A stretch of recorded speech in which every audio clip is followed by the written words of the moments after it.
Hello guys and welcome to today's daily puzzle. Crank up the heat. Let's get right to it. So what do I see? Well, I see a king in the corner and our pawn is creating a hot square right in front of it.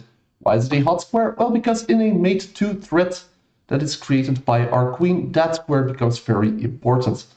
As such, we shall start threatening the mate in 1 as rather mate in 2, as it forces them to do something about it. And indeed they do something about it, namely being to bring their rook in.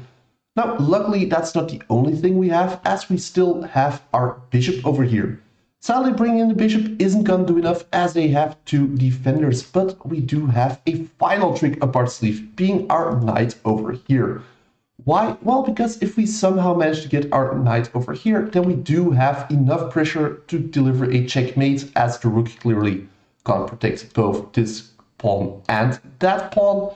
And if our knight is over here, well, then it clearly gives the check.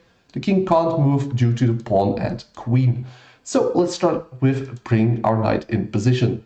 In order to get our knight over there, we have to go through some hoops though, because we first have to go down here in order to be able to move there or there. Obviously, we are going for this square because the other one is contested by their pawn. And then finally, in 3 moves, we can get our knight over here to deliver the checkmate. But with the mate threat still going on as such, they have to do something about it. And let's see if they actually catch on.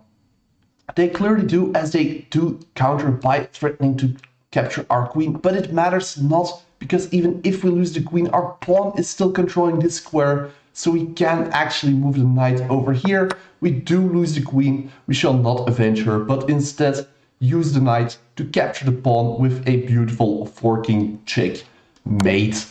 There we go. Thanks for watching. Please leave a like, subscribe, and hopefully see you next time.